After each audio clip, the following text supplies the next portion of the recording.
And now guys, how we measure pressure of a gas. किसी gas का pressure कैसे major करते हैं? तो गैस का प्रेशर मेजर करने के लिए जो डिवाइस होती है उसको हम बोलते हैं मैनोमीटर। मैनोमीटर दो तरह के होते हैं, एक होता है ओपन एंड मैनोमीटर और दूसरा होता है क्लोज्ड एंड मैनोमीटर। इस मैनोमीटर में इस यू ट्यूब जो है उसमें अगर एंड दोनों ओपन होते हैं, इसमें एक एंड पर हम उस बल्ब को ऐड कर देते हैं जिसमें गैस फिल्ड होती है, जिस गैस का प्रेशर हमें मेजर करना होता है।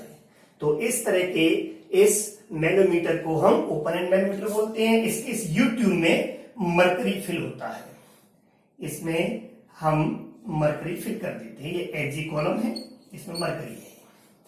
क्लोज्ड एंड मैनोमीटर में एक एंड पूरा क्लोज्ड होता है, एक ओपन एंड होता है, उससे हम इसके अंदर मरकरी फिल कर देते हैं कंप्लीटली। और उसके बाद में उसके उस दूसरे एंड पर हम यहाँ पर एक बल्ब लगा देते हैं उस गैस का जिस गैस का प्रेशर हमें मेजर करना होता है। इसके अंदर भी मरकरी होता है, लेकिन यहाँ पर इस एंड में जैसे इसको कॉलम में मरकरी कंप्लीट फिल करके हम इसको वापस रखते हैं तो मरकरी अपने वेट की वजह से नीचे गिरता है और यहाँ पर ये फिक्स हो जाता है।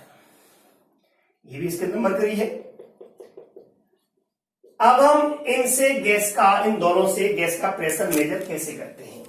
तो यहां पर तो बहुत आसान है कि अभी हमने पढ़ा कि लिक्विड्स में सेम हाइट पर प्रेशर सेम होते हैं। तो इस क्लोज्ड एंड मैनोमीटर की अगर हम बात करें तो यहां पर एक लेवल इस तरफ इसका ये है मरकरी का और एक तरफ लेवल ये है। दैट इज हम ये कह सकते हैं मैं इस हाइट पर सेम हाइट पर दो पॉइंट्स लूं तो इस हाइट पर एक पॉइंट ये होगा, एक पॉइंट ये होगा। इन दोनों पॉइंट्स पर प्रेशर सेम होगा। इस पॉइंट पे जो प्रेशर है वो प्रेशर ऑफ एयर है। अभी हमने कहा सरफेस के परपेंडिकुलर एयर का प्रेशर होता है, हर जगह पे सेम होता है। तो इस सरफेस के परपेंडिकुलर यहां जो प्रेशर होगा गैस का, उतना ही प्रेशर इस पॉइंट पर इस मरकरी कॉलम का है। क्योंकि जब ये मरकरी कंप्लीटली फिल्ड थी, जब ये शिफ्ट हुई तो यहां पर ये वैक्यूम क्रिएट कर देती है, बिल्कुल ऐसे ही जैसे बैरोमीटर में था। तो ये यहाँ पे वैक्यूम क्रिएट हो गया। तो यहाँ पे जो प्रेशर पड़ रहा है इस पॉइंट पर वो इस मरकरी कॉलम का है। और अगर इसकी जो हाइट है वो x सेंटीमीटर है तो हम बोल सकते हैं कि उस गैस का जो प्रेशर होगा, pressure of gas will be equal to x centimetre of Hg। और इस यूनिट को, सेंटीमीटर ऑफ Hg को हम लोग टॉर में या एटमॉस्फेरिक प्रेशर में या फिर हम इसको न्यूटन पर मीटर स्क्वायर में कन्वर्ट कर सकते हैं। हमने सारे कन्वर्जन और रिलेशंस पढ़ रखे हैं इससे पहले। तो यहां पर केवल एक ही आपका तरीका होता है, जब भी हम इसमें कोई भी गैस फिल करेंगे हमेशा ही मरकरी कॉलम अपर डायरेक्शन में रहेगा, क्योंकि यहां ऊपर वैक्यूम है। इस तरफ प्रेशर जो है ड्यू टू एयर वो जीरो है। तो जो भी गैस हम यहां फिल करेंगे उस गैस के प्रेशर की वजह से ये हमेशा लिफ्ट होगा और उस प्रेशर को इक्वलाइज करेगा उस मरकरी के कॉलम की हाइट। जितना प्रेशर ज्यादा होगा उतना यहां पर ये डिस्टेंस ज्यादा आएगी, दैट इज पॉइंट पे प्रेशर उतना ही ज्यादा होगा। लेकिन अगर हम बात करते हैं ओपन एंड मैनोमीटर में तो यहां पर इस कॉलम के ये जो लेवल है, यहां पर मरकरी का लिक्विड का जो लेवल है वो इक्वल भी हो सकता है और ये कम और ज्यादा भी हो सकता है। वो कैसे? कि जिस समय मैंने इसके अंदर गैस फिल की है तो गैस फिल करने पर अगर ये कंडीशन बन रही है जो आपके सामने भी है, और तो इस लिक्विड की दोनों की जो हाइट है वो सेम है, तो इन दोनों पर, इन पॉइंट्स पर जो प्रेशर होगा वो इक्वल होगा। यहां प्रेशर जो है इस जगह पर वो प्रेशर ऑफ गैस है, प्रेशर ऑफ गैस, गैस का pressure it will be equal to, यहां पर जब ये ओपन एंड है तो ये पूरा क्या होगा, एटमॉस्फेयर। दैट इज यहां पर प्रेशर किसका होगा, एयर का। और एयर का प्रेशर जो है वो डायरेक्शन पे डिपेंड नहीं करता। दैट इज इस पॉइंट पर प्रेशर क्या होगा, एटमॉस्फेरिक प्रेशर के बराबर होगा। तो here the pressure of gas will be equal to atmospheric pressure. अगर यहां पर दोनों मरकरी के जो लेवल है उसका सरफेस का वो सेम है। लेकिन अगर यहीं पर हम थोड़ा चेंज करें और अब हम आपका सेकंड केस लेते हैं। सपोज कीजिए मरकरी का कॉलम हमारे पास जो आया है जब हमने गैस कनेक्ट किया इससे, एक बल्ब कंटेनिंग गैस जिसका प्रेशर मेजर करना है, तो उसे कनेक्ट करने पर जो मरकरी का कॉलम है वो इस तरह से हमें नजर आया। एक तरफ यहां पर सरफेस और ये है सरफेस आपका, it is something like this, ये यहां तक है। तो जैसा अभी हमने देखा कि इक्वल हाइट्स पर प्रेशर इक्वल होता है, तो मैं यहां से मैं हाइट इक्वल लूंगा। पहले ये दो पॉइंट्स बनाऊंगा सेम हाइट पर, सेम हाइट पर पॉइंट्स पर प्रेशर सेम होता है। यहां पर प्रेशर जो है वो गैस का है, तो at this point pressure of gas जो है वो will be equal to pressure of this point. और इस पॉइंट पे प्रेशर किसका है? एक तो प्रेशर इस एटमॉस्फेयर का है, pressure of atmosphere, pressure of atmosphere that is atmosphere pressure, pressure due to air of atmosphere, plus यहां पर ये जो प्रेशर है ये यहां पर x सेंटीमीटर है, तो ये x सेंटीमीटर मरकरी का कॉलम है, इसका प्रेशर है, तो दैट इज यहां पर प्रेशर दो है, एक ड्यू टू एयर और एक ड्यू टू मरकरी, और इन दोनों का जो सम होगा वो इस गैस के प्रेशर के बराबर होगा, क्योंकि सेम हाइट पर प्रेशर इक्वल होते हैं। So it will be equal to pressure of आपका atmospheric pressure plus x centimetre of Hg, that is pressure of x centimetre of Hg। अगर हमें यहां पर सपोज कीजिए गिवन होता एटमॉस्फेरिक प्रेशर 76 सेंटीमीटर है, ये जो कॉलम है इसकी हाइट 10 सेंटीमीटर है, तो हम दोनों को सेम यूनिट्स हैं तो इनको ऐड करके डायरेक्ट बोल सकते थे कि 76 सेंटीमीटर इसका है, 10 सेंटीमीटर इसका है, that is 86 centimetre of Hg pressure है गैस का। लेकिन अगर इस ओपन एंड मैनोमीटर में इस कंडीशन के बजाय एक और कंडीशन बनती है, हम इसमें फिर चेंज करते हैं, और सपोज कीजिए कि अब की बार जो कॉलम में गैस ऐड करने पर जब हमने गैस का बल्ब इसमें ऐड का कनेक्ट किया, उस समय जो लेवल बन रहे हैं मरकरी के वो कुछ इस तरह से है, it is the level of mercury at this R, और यहां पर मरकरी कॉलम है वो ये है, इस तरह से मरकरी इसके अंदर हमारे कॉलम में आती है। तो सेम कंसेप्ट, सेम हाइट पर प्रेशर सेम होते हैं, तो मैं इस हाइट पर जहां लिक्विड इस हाइट पर मैं एक पॉइंट यहां पे करूंगा कंसीडर, एक पॉइंट ये हो गया, तो अब इन दोनों पॉइंट्स पर प्रेशर सेम होगा, इस पॉइंट पर जो pressure will be equal to pressure at this point. अब इस पॉइंट पे जो प्रेशर है वो दो है, एक तो इस गैस का प्रेशर है और एक इस मरकरी कॉलम का प्रेशर है, दैट इज हम यहां पे कह सकते हैं कि pressure of gas plus x centimetre of Hg। ये आप सपोज कीजिए कि मरकरी कॉलम है वो x सेंटीमीटर का है, x centimetre, both pressure will be equal to or equalized by the pressure of air, that is atmospheric pressure, so it will be P atmosphere. So pressure of gas in this case will be equal to atmospheric pressure minus x centimeter of Hg। हम यहाँ पे इस तरह से को, अगर हमें given होता क्वेश्चन में कि अगर एटमॉस्फेरिक प्रेशर 76 सेंटीमीटर है और यहाँ पर जो ये हाइट है इसका डिफरेंस 10 सेंटीमीटर है, तो गैस का प्रेशर कितना होगा, तो हम इजीली बता सकते थे कि गैस का pressure is equal to 76 minus 10 that is 66 centimetre of Hg, जिसको हम बाद में एटमॉस्फेयर में या न्यूटन पर मीटर स्क्वायर में कन्वर्ट कर सकते हैं, वो ऑप्शंस के अकॉर्डिंग डिपेंड करेगा। इन दोनों के अलावा हम यहाँ पे एक छोटा सा क्वेश्चन और देखते हैं, जहां पर हम एक ट्यूब लेते हैं और उस ट्यूब में एयर को हम ट्रैप कर लेते हैं मरकरी कॉलम से। अगर हम ऐसा करते हैं तो वहां पर हम प्रेशर गैस का किस तरह से मेजर कर सकते हैं। आप सपोज कीजिए एक क्वेश्चन है आपके सामने, मैंने आपसे कहा कि अगर गैस जो है वो ट्रैप है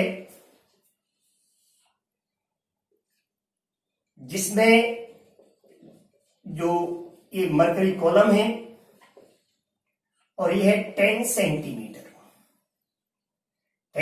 मरकरी कॉलम है, इससे मैंने ट्रैप किया हुआ है, इसके अंदर गैस है उसको, और इस कंडीशन में यहां पर मुझे गिवन है कि if pressure of atmosphere that is atmosphere pressure is 76 centimetre of Hg,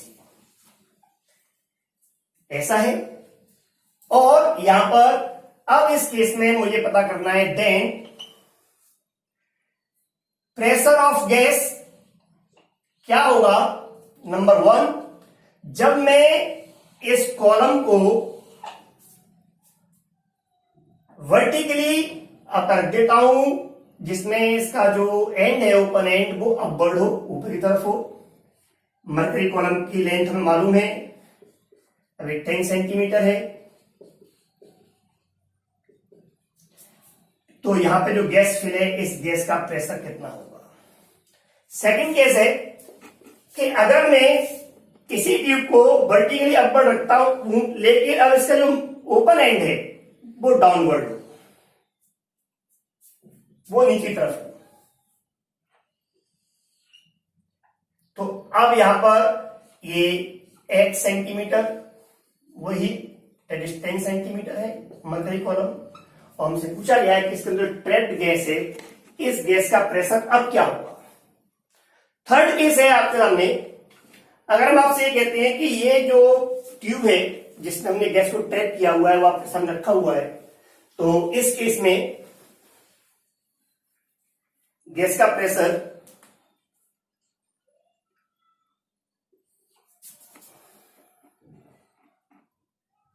and tube is something like this, इस तरह से रखी गई है, जिसका जो एंगल है विद हॉरिजॉन्टल वो 45 डिग्री है।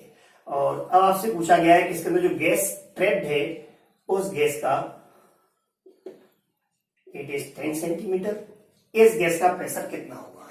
ये आपसे क्वेश्चन 3 पूछ रहे हैं, हम इसको और भी चेंज कर सकते थे, एंगल चेंज कर सकते, सपोज कि हम 30 डिग्री ले रहे हैं, अगर 30 डिग्री है तो कितना होगा, या वो एंगल ये चेंज न करके आप यहाँ पे इसको वर्टिकली डाउनवर्ड कर दे इसके माउथ को, फिर एंगल चेंज कर दे, तो यहाँ इतने से कंसेप्ट आपका क्लियर हो जाएगा। आप देख सकते हैं अगर ऐसा है तो हम यहाँ पर इस क्वेश्चन को सॉल्व करेंगे। तो कैसे सॉल्व करें, हम यहीं से सॉल्व करना शुरू करते हैं। मरकरी जो है या किसी भी चीज का जो आपका पढ़ना है या हॉरिजॉन्टल पर रखी हुई ट्यूब, जो आपका मास की वजह से, वेट की वजह से जो प्रेशर होता है वो डाउनवर्ड ही होता है W, लेकिन ये डाउनवर्ड है, दैट इज ये इसके परपेंडिकुलर है, तो इस गैस पर इसका कोई प्रेशर नहीं पड़ेगा। उस समय इस गैस का जो प्रेशर होगा वो इस एटमॉस्फेरिक प्रेशर के जो एयर है यहाँ पर ऊपर एंड पर उसके बराबर होगा। तो हम ये कह सकते हैं कि इस केस में यहां पर pressure of gas will be equal to pressure of atmosphere and which is equal to given है 76 सेंटीमीटर ऑफ H। हालांकि इसके लिए आपको जरूरत नहीं निकालने की, लेकिन हम यहां पे इसको करते हैं कैलकुलेट। अगर आप यहां पर देखें तो जब इक्विलिब्रियम है, जिस समय कोई मूवमेंट नहीं है इस मरकरी कॉलम में, इसका मतलब कि इस पॉइंट पर जो प्रेशर पड़ रहा है मरकरी कॉलम का, डाउनवर्ड जो वेट पड़ रहा है, और इसके ऊपर जो P atmospheric that is air का प्रेशर है, वो दोनों प्रेशर को बैलेंस किया जा रहा है प्रेशर ऑफ गैस से। इसीलिए अब यहाँ पे कोई मूवमेंट नहीं है। अगर गैस का प्रेशर ज्यादा होता तो इसको अपवर्ड धकेल देता, अगर ये ज्यादा होता दोनों का सम तो ये नीचे आता और दैट इज गैस कंप्रेस होती। लेकिन अगर यहाँ पे कोई मूवमेंट नहीं है, दैट इक्विलिब्रियम है, तो ये दोनों प्रेशर का sum will be equal to pressure of gas. So ultimately guys pressure of gas will be equal to, this will be equal to pressure of atmosphere plus height of mercury column का जो pressure है वो। तो हम यहाँ पे क्या कह सकते हैं, pressure of atmospheric plus 10 centimetre of Hg। हमें प्रेशर एटमॉस्फेयर में गिवन है, सेंटीमीटर में सेम यूनिट में 76 centimetre of Hg plus 10 centimetre of Hg, so it will B 86 centimetre of Hg answer. अगर हमसे पूछा गया है यहां पर, तो आप फिर देखें कि अगर कोई मूवमेंट नहीं है, इक्विलिब्रियम है, तो उस केस में इस पॉइंट पर जो मरकरी कॉलम अब नीचे नहीं आ रहा है, क्योंकि यहां से प्रेशर पड़ रहा है इस पॉइंट पर, वो एयर का प्रेशर है। वो एयर का प्रेशर जो है वो अब इक्वल है, इक्विलिब्रियम है, क्योंकि ना ऊपर शिफ्ट हो रहा है ना नीचे शिफ्ट हो रहा है। This is equal to the pressure of this mercury column at this point as well as pressure of gas. इन दोनों का प्रेशर है सेम डायरेक्शन में, ऐड कर देंगे हम इसको, और इस पॉइंट पर दोनों प्रेशर जो है वो equal to pressure of air. तो इससे हम कह सकते हैं कि pressure of gas plus 10 centimetre of Hg जो मरकरी कॉलम का है, that will be equal to pressure of atmosphere. So pressure of gas is equal to pressure of atmosphere कितना है 76 सेंटीमीटर माइनस ये कितना है मरकरी कॉलम का 10 centimetre of Hg, so this will be equal to 66 centimetre of Hg। ये unit है of Hg। अगर आपसे पास्कल में पूछा जाए दैट इज न्यूटन पर मीटर स्क्वायर में, तो आप इसमें 1333.22 का मल्टीप्लाई कर दें तो वो आपका पास्कल में चेंज हो जाएगा। 1000 में डिवाइड करोगे तो वो किलो पास्कल में चेंज हो जाएगा। यहां पर अगर हम बात करें तो ये इस कॉलम का जो वेट है वो डाउनवर्ड, ये हम लोग जानते हैं, लेकिन इस पॉइंट पर इस सरफेस पर जो प्रेशर पड़ रहा है गैस का परपेंडिकुलर होगा सरफेस के, एयर का प्रेशर सरफेस के परपेंडिकुलर है, और ये जो वेट है आपका इस मरकरी कॉलम का वो पूरा यहां पर वो आपके डाउनवर्ड तरफ आता है। तो हमें यहां पर इस तरफ कितना इसका वेट पड़ रहा है, दैट इज प्रेशर कितना है इस तरफ। इसके लिए मुझे इसके दो कंपोनेंट करने पड़ेंगे, तो यहां पर हम इसके दो कंपोनेंट करें, देन वी नो दैट कि जो प्रेशर ऑफ गैस होगा that will be equal to pressure of atmosphere plus ये जो कंपोनेंट है आपका, इस कंपोनेंट के बराबर 10 सेंटीमीटर इक्वल नहीं, इसके इस कंपोनेंट के इक्वल होगा। और ये कितना होगा, अगर ये 30 डिग्री पर है then it will be sin 30। तो ये कंपोनेंट कितना होगा, this component will be sin 30। sin 30 किसका, 10 सेंटीमीटर, तो 10 into sin 30 centimetre of Hg।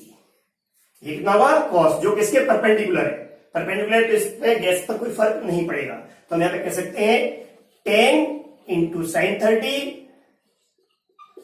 Centimetre of Hg। ये 76 है, प्लस 10 इंटू sin 30 होता है 1/2 centimetre of Hg। 5 plus 76 that is 81 centimetre of Hg, final answer. इस तरह से अगर हमसे कहीं भी किसी भी ट्रैप्ड गैस के बारे में हमसे या एयर के प्रेशर के बारे में क्वेश्चंस पूछे जाते हैं, तो इन कुछ कंसेप्ट्स का यूज करते हुए इन कन्वर्जन की जो फैक्टर्स हैं, इनकी वैल्यूज को लर्न करके हम इनकी वैल्यूज को कैलकुलेट कर सकते हैं। गाइस, नेक्स्ट वीडियो में हम गैस लॉज से हम स्टार्ट करेंगे और उसके लिए आपको इन वीडियोस को प्रॉपरली देखने के लिए, इनके नोटिफिकेशंस पाने के लिए आप इस चैनल को सब्सक्राइब करें और बेल आइकन को जरूर दबाएं। Thank you.